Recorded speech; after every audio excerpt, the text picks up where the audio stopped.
Hey, look, man.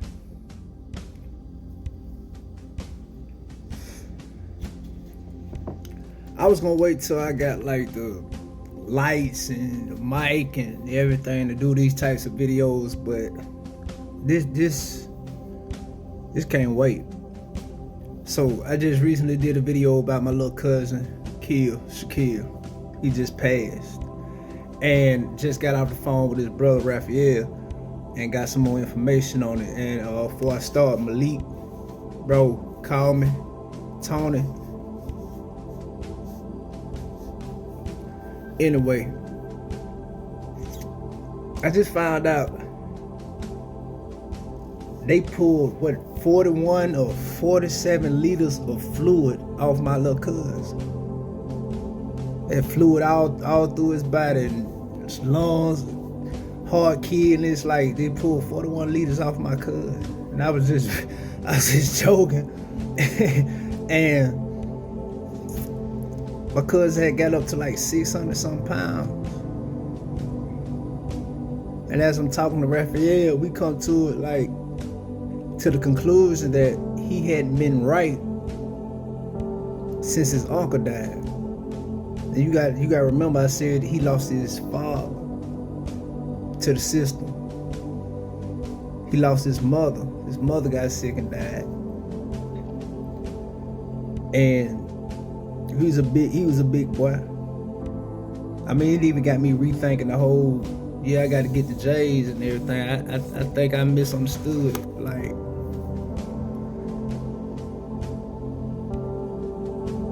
he was depressed. He had been battling with depression. It makes sense now. The fly mouth, you feel me?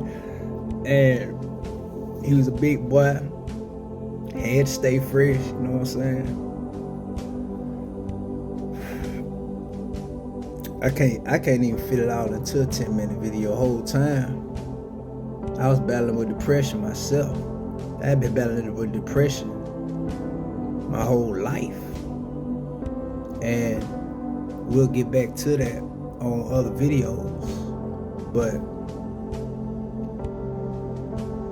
I don't know where to start. I can go to the root of the problem.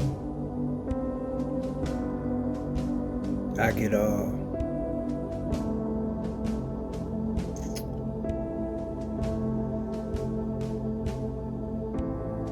don't know. I don't know where to start.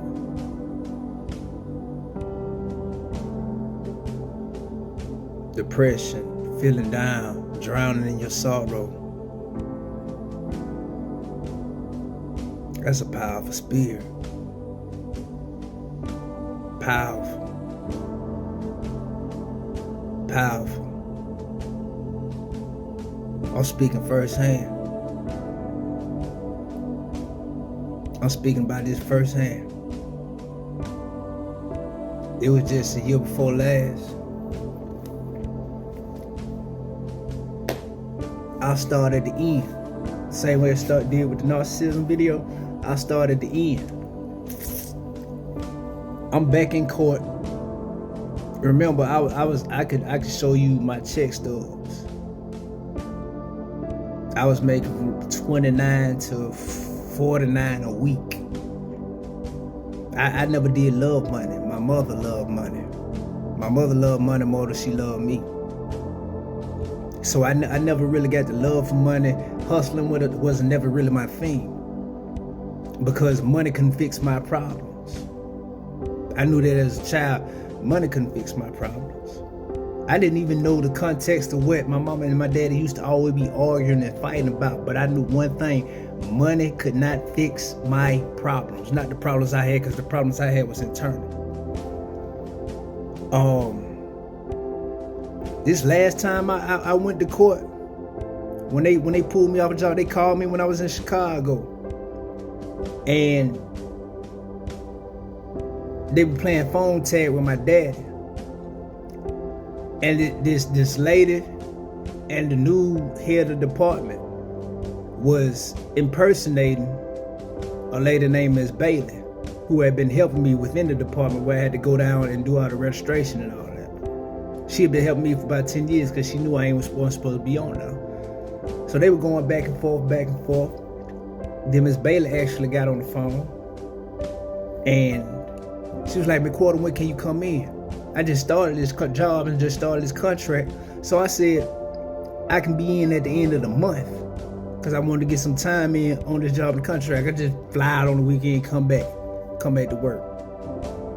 Because I was just out doing strike work and understaffed company, because things were still slow from behind the pandemic. Everybody was getting free money. I ended up coming home 2 weeks early. 2.5 weeks early. I ended up 2.5 weeks early. I was so tired. My homeboy picked me up from Atlanta and brought me home that morning. I was tired. I had just dumped my ex as she was transitioning she was home from Hawaii or wherever and headed to LA to do Top 24. If you know, you know. And I dumped her because she put me on the back burner for everybody, whatever. I knew something was wrong, and I gave my ex my bond money. But I still dumped her. I still expect her to, anyway. Alright, so when I got home, I didn't get home till like 11 because I spent the day with Pat and Ashley. They were arguing about something. And in retrospect, when I think about it, I feel like